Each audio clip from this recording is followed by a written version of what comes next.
Hello students. तो जिन candidate का SSC CGL 2025 में एएसओ रैंक पर कहीं ना कहीं उनका सिलेक्शन हुआ है, अब वो लगातार कब तक उनका online form, attestation form, joining, medical या जो भी अब प्रोसेस है वो कब से स्टार्ट होगा और किस तरह से प्रोसेस स्टार्ट होगा, वो कैंडिडेट जो कहीं ना कहीं देखे पहले से जॉब में थे उनके लिए, या बहुत सी सर्टिफिकेट, डॉक्यूमेंट वेरिफिकेशन, मेडिकल आपको किस तरह करवाना है, उन सभी पॉइंटों पर डिस्कस करेंगे। और इसके लिए हमने सबसे इंपॉर्टेंट क्या जो टेलीग्राम का चैनल का लिंक है हमने वो डाल दिया है, आप उसको ज्वाइन कर लें। क्यों इंपॉर्टेंट है? अब जैसे ही आपका सेक्शन असिस्टेंट सेक्शन ऑफिसर में ज्वाइनिंग होगी, मेडिकल होगी, डॉक्यूमेंट वेरिफिकेशन होंगे, किस मिनिस्ट्री मिली है, किस मिनिस्ट्री में आपको कहीं ना कहीं एएसओ रैंक का ज्वाइनिंग कब है, वो सारा प्रोसेस आपको पूरी तरह पता चलता रहेगा। तो इसलिए अगर आप चैनल पर पहली बार है तो चैनल को सब्सक्राइब कर लें और इसका टेलीग्राम लिंक हमने डाल रखा है वो ज्वाइन कर लें। देखिए, सबसे पहले अभी जब फाइनल सिलेक्शन हो गया है, अब आपका विलिंगनेस फॉर्म आएगा, लेकिन उससे पहले कहीं ना कहीं जो मिनिस्ट्री ऑफ ह्यूमन अफेयर्स में आपकी जो साइट पर आप देखेंगे लिंक मिलेगा, सबसे पहले लिंक मिलेगा और उस लिंक पर आप जब क्लिक करेंगे तो आपका पासवर्ड पूछा जाएगा, आप अपनी लॉगिन आईडी करेंगे और सबसे इंपॉर्टेंट, अब आपकी जो मेल आईडी थी, आपके फोन नंबर थे, वो बहुत इंपॉर्टेंट हो जाते हैं। जो आपकी मेल आईडी थी और फोन नंबर वो बहुत इंपॉर्टेंट है, आप उन्हीं के बेसिस पर आप क्या कर पाएंगे, अब नया पासवर्ड डाल पाएंगे। और जैसे आप नया पासवर्ड बनाएंगे तो आपके फोन पर ओटीपी आ जाएगा इससे संबंधित, और ओटीपी आएगा क्योंकि अब ये ऑनलाइन है। ज्यादातर मिनिस्ट्री में, ज्यादातर एएसओ में कहीं ना कहीं अब ऑनलाइन है, कुछ में ऑफलाइन भी है। जैसे मैं अगर सेंट्रल सेक्रेटरीट सर्विस की बात करूं, इसमें ज्यादातर ऑनलाइन है भाई, हर प्रोसेस ऑनलाइन है।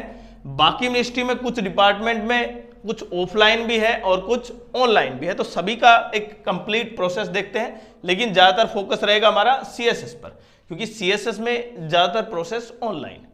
तो जैसे आप मेल डालकर अपना ओटीपी चेक करेंगे तो आप चेक कर पाएंगे, आपके फोन पर ओटीपी आएगा, जो नंबर आपने दिया है, जो मेल आईडी आपने दी है, मतलब वही आपकी ज्वाइनिंग का प्रोसेस होगा।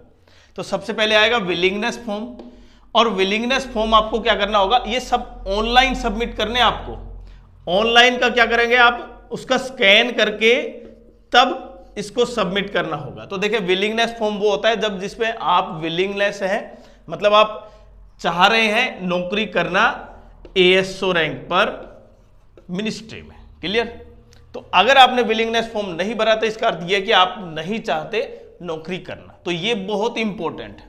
उसके बाद अटेस्टेशन फॉर्म बहुत ज्यादा इंपॉर्टेंट, और अटेस्टेशन फॉर्म में ही सारी की सारी आपकी जो पर्सनल और जो भी आपकी क्वालिफिकेशन है वो सब कुछ पूछी जाएंगी। आपके फोटो, नाम, एड्रेस, आपकी क्वालिफिकेशन जो है सब कुछ फिल करना होगा आपको। फिल करने के बाद आपको क्या करना होगा, उसकी स्कैन कॉपी अपलोड करनी होगी भाई। और जैसे ये अटेस्टेशन फॉर्म है, जैसे आपने कहीं ना इसको फाइनल कर दिया, फिर आप चेंज कर सकते हैं, लेकिन कब उसके बाद चेंज नहीं कर पाएंगे ये भी बताएंगे। और इसके लिए 5/7 आपकी फोटोग्राफ होनी चाहिए, जो आप उसके ऊपर चिपकाएंगे, फिर आपको स्कैन करना होगा। उसके बाद दिल्ली पुलिस वेरिफिकेशन फॉर्म होता है। जो कैंडिडेट पिछले 5 साल से दिल्ली में रह रहे हैं, दिल्ली जिनका रेजिडेंस है, वो दिल्ली पुलिस वेरिफिकेशन फॉर्म कहीं ना कहीं उसका जो फॉर्म है वो वेरिफिकेशन वो आप स्कैन करके कॉपी को तब अपलोड कर पाएंगे। हाँ, जिन्होंने यहाँ पर अटेस्टेशन फॉर्म में एड्रेस दिल्ली नहीं डाला है वो क्या करेंगे, उनके लिए ये फॉर्म नहीं है, वो बाकी कैंडिडेट्स के लिए जो दिल्ली बेस है, जिसका दिल्ली एड्रेस है। उसके बाद मेडिकल सर्टिफिकेट। मेडिकल सर्टिफिकेट का जो फॉर्मेट है उसमें आपको मैंने बताया ना, अगर आप दिल्ली बेस हैं तो आपके जो दिल्ली के हॉस्पिटल है वहां पर क्या होगा, आपका मेडिकल होगा। उसके अलावा सीएमओ रैंक पर जो चीफ मेडिकल ऑफिसर होता है उस रैंक का अधिकारी आपको मेडिकल सर्टिफिकेट बनाकर देगा। और इतने ज़्यादा बड़ा इशू नहीं है। किसी अगर कैंडिडेट को मेडिकल से संबंधित कोई पॉइंट हो तो जरूर कमेंट्स कर दे, हम बिल्कुल बता पाएंगे।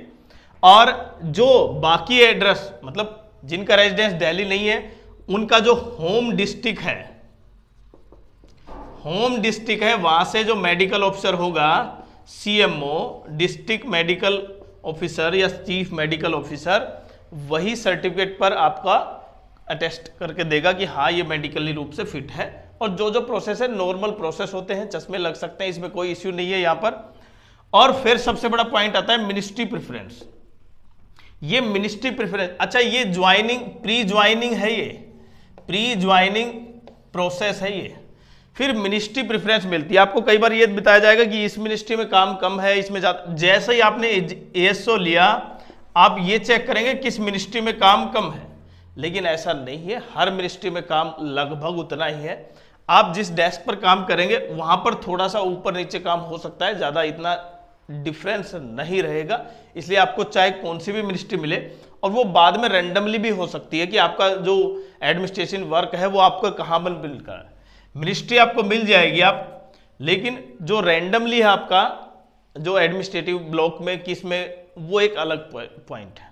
तो ये जो प्रोसेस है कंप्लीट करने के बाद, और ये कब आता है, लगभग 7 से 10 दिन के अंदर आपका रिजल्ट आता है, उसके 7 से 10 दिन के अंदर। तो आप कहीं ना कहीं अब बिल्कुल तैयार है। जिनका ASO असिस्टेंट सेक्शन ऑफिसर में हुआ है SSC CGL 2025 में, और ये केवल ASO CSS के लिए नहीं है, बहुत से जैसे यहाँ पर MEA के लिए, IB के लिए इंटेलिजेंस यूनिट का कहीं ना कहीं थोड़ा सा वेरिफिकेशन होता है। बाकी जहाँ पर दिल्ली पुलिस जिसका रेजिडेंस नहीं है दिल्ली बेस, उसका पुलिस वेरिफिकेशन जो प्रोसेस है वही रहेगा। अब मैं डॉक्यूमेंट वेरिफिकेशन की बात कर लेता हूँ।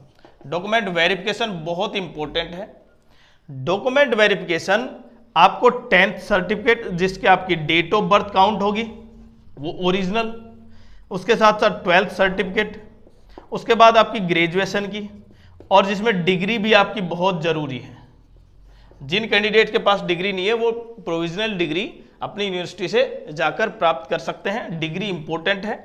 और साथ साथ अब सर्टिफिकेट की बारी आती है, ये तो है जनरल कैंडिडेट्स के लिए, उसके अलावा वहां पर उनके लिए कोई सर्टिफिकेट की इशू नहीं है। बाकी जो मेडिकल से जो PWD कैंडिडेट हैं या बाकी रिजर्वेशन ले रहे हैं उनके लिए अलग सर्टिफिकेट।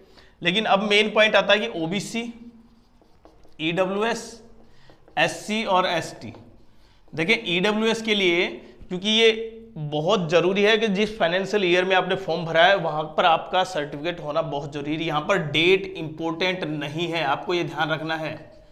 OBC सर्टिफिकेट का मैंने प्रोसेस बता दिया था 3 साल पुराना, और कहीं ना कहीं SC ST के लिए आपकी जो सर्टिफिकेट वो होना चाहिए वो आपका स्टेट लेवल का नहीं, आपका सेंट्रल लेवल का जो फॉर्मेट है वो होना चाहिए।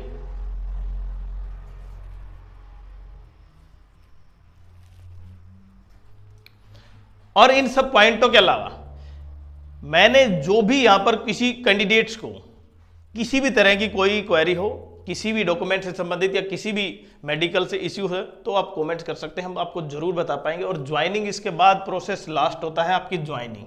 तो आपकी ज्वाइनिंग जिस दिन हो सकता है किसी मिनिस्ट्री में पहले ज्वाइनिंग हो जाए, किसी में बाद में हो जाए, 2 से 4 दिन के अंदर डिफरेंस में ज्वाइनिंग हो जाएगी। लेकिन आप ये मान सकते हैं कि ये जो प्री ज्वाइनिंग फॉर्म है ये प्रोसेस आपको ऑनलाइन करना है CSS में। बाकी मिनिस्ट्री में भी हम बताएंगे, लगभग हर मिनिस्ट्री का, जैसे EWS का, MEA का, IB का, सब में जो जो ASO पद थे उन सब का।